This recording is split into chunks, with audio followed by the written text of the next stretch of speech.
Here's Aaron Rodgers from yesterday talking about Davante Adams, and let's consider everything he says through this lens that we've just created, that maybe, just maybe, Aaron Rodgers is not the super genius that we've all been led to believe he is.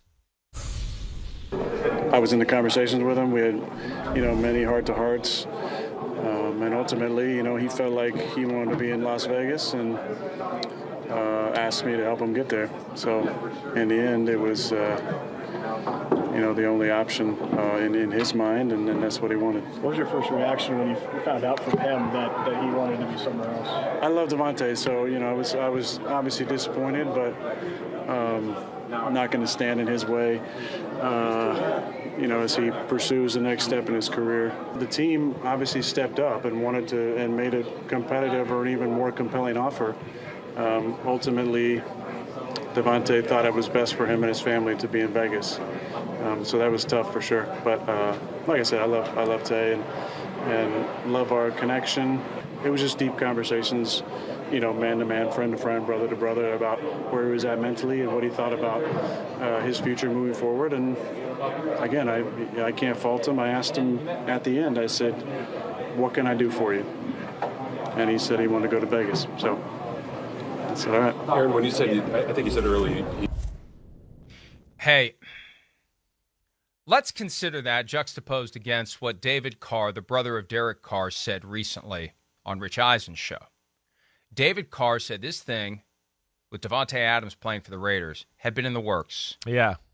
For 5 years. Right. So when you give me that friend-to-friend, brother-to-brother stuff, well, wait a minute.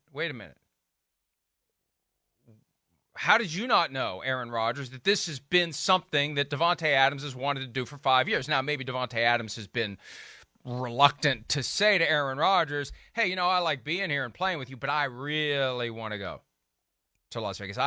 You would think if Aaron Rodgers is as smart as we've been led to believe he is, if he would have picked it up at some point. He would have gleaned from something Davante Adams said or did over the past 8 years. If they are friend to friend, brother to brother, heart to heart, he would have detected something.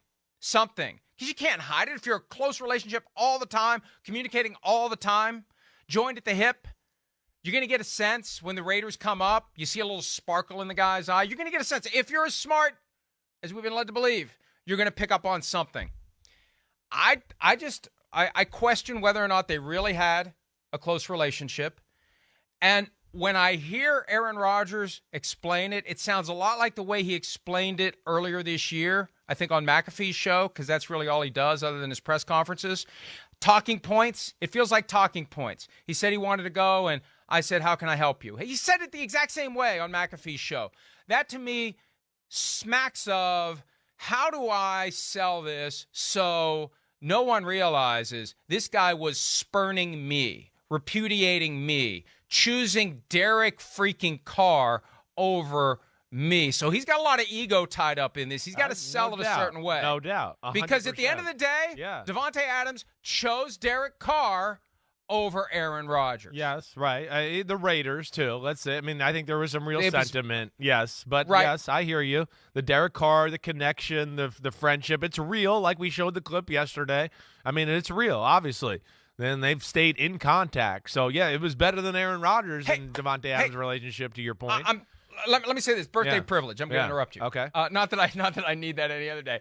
Think about this, Chris. If they were as close as Aaron Rodgers wants us to think, why wasn't the conversation, hey, Aaron, let's go to Las Vegas. Well, you and me, baby. Well, let's go. At the very least. Let's go take over the Raiders. Yeah, I hear you. To me, I mean, you're leading me down the path I want to go here, which is perfect. I would doubt that their relationship is nearly as close as Derek Carr and Davante Adams was. I think they probably had a good business, professional relationship, respect for each other. Hey, when we're in the facility, hey, it's great to see you, and we talk football, and let's get better. But I don't know if I got the sense or feeling that they were, like, hanging out outside of that. And that's where Derek Carr, I think, is a different guy altogether. I do agree with you, too. I think we're getting revisionist history of the story. We do. We're getting revisionist history because, yes, ego is going to be involved. First off, the real thing is, why wasn't this conversation had before Aaron Rodgers signed his contract? That's the real thing. He's kind of talking as this was all part of the process before he signed his contract. But what we're leaving out is, no, he signed the contract, and then we started to have these conversations. Because I don't think he signs back right away if he knew this right then. So, yes, he's kind of trying to frame it right now to I think, your part of it looks like, hey, it looks better that I was a part of the conversation and maybe not, I don't know, incompetent. I don't want to say that. Or ignored. Ignored a little bit. Or just bit. a exactly. non-factor. So it's better to look like I was a part of him going there. I helped him. Exactly right. I feel like that's what we're getting a little. And he wanted it. Right. And I gave him the nod. I gave him my personal that's how I feel. Aaron Rodgers seal of approval. And you're right. And Chris, look, here's the point that dovetails with the idea that the Packers didn't really want Odell Beckham Jr., but they did enough to make Aaron Rodgers think they wanted OBJ. This whole idea of, hey, the Packers really stepped up and they offered him more money. Look, we said it at the time.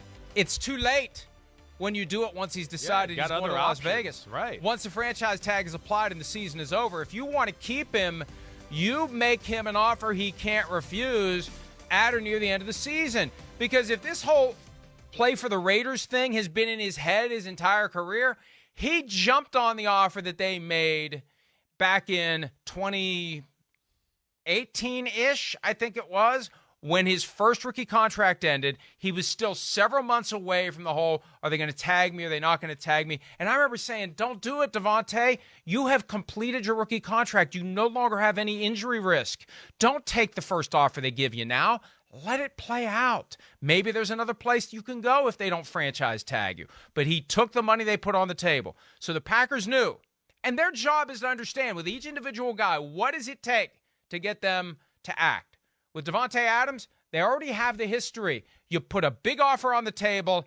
Even if he wants to play for somebody else, he's not going to turn away from it if you put it on the table at the right time. They waited too long. Yeah, you think their arrogance got them? He already had a big enough offer on the table from the Raiders. Right. So he said, screw you and your technically bigger offer, which has no guaranteed money beyond the first year, which is the Packers' way for everyone except the quarterback. So I think that if they really wanted him, and this is where I feel like they're outsmarting Aaron Rodgers, or he's allowing his ego to parrot the talking points so it's not about Davante Adams spurning and rejecting him.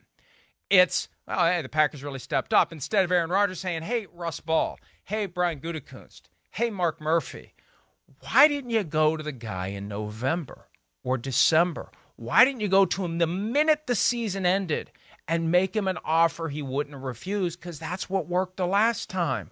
Why didn't you do it again? We wouldn't be in this mess. We wouldn't be in a spot where I've already committed to coming back here before I find out that my only great receiver is going to be gone. So I think, I think they're playing the guy and he doesn't realize they're playing him a little bit. They played him with this. On Adams, he's accepting it. He's so concerned. Here's what I think it is. He's so concerned about how he looks in this. Yes, exactly. That he's not even noticing the fact that they played him a little bit on this one. I think so. He's got to protect his, he's got to protect his turf here a little bit. It doesn't look good. We said this at the time.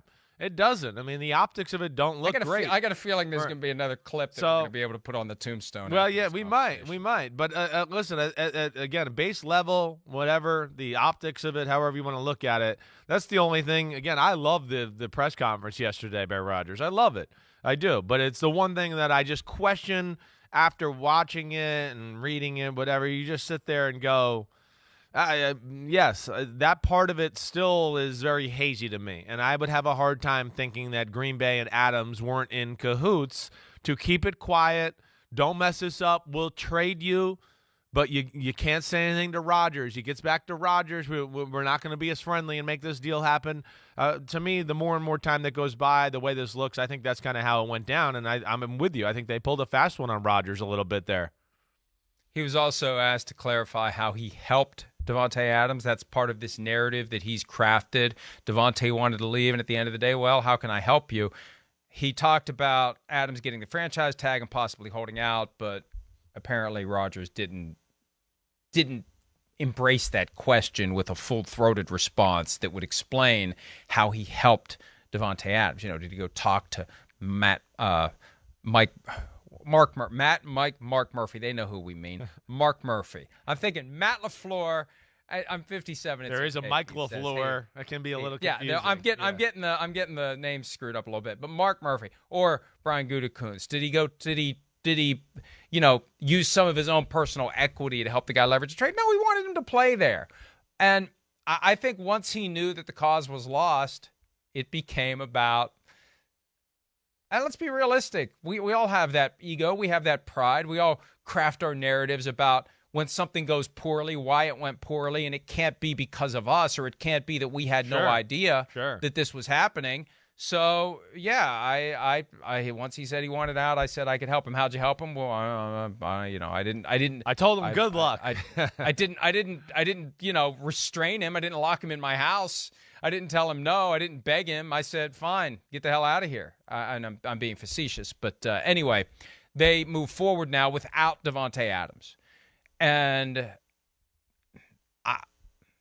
I've been vocal about my belief that Aaron Rodgers should have been at the offseason program to be working with their new receivers directly. Yeah. Christian Watson, second-round pick, who's got more pressure on him than any receiver ever drafted by the Green Bay Packers had. Because I can't think of a single receiver they've drafted who was expected to walk through the door and be the number one wideout with a franchise Hall of Fame quarterback. You're the guy right through the door. You're the guy. Not you're going to develop like every other second and third round pick. That's one of their great talking points. That's one of their face savers. Hey, we've had plenty of great second and third round receivers over the years. James Jones and Jordy Nelson and Davante Adams, and the list goes on and on. So we'll be fine with a second round receiver. But none of those guys showed up with the expectation that they're going to be the guy.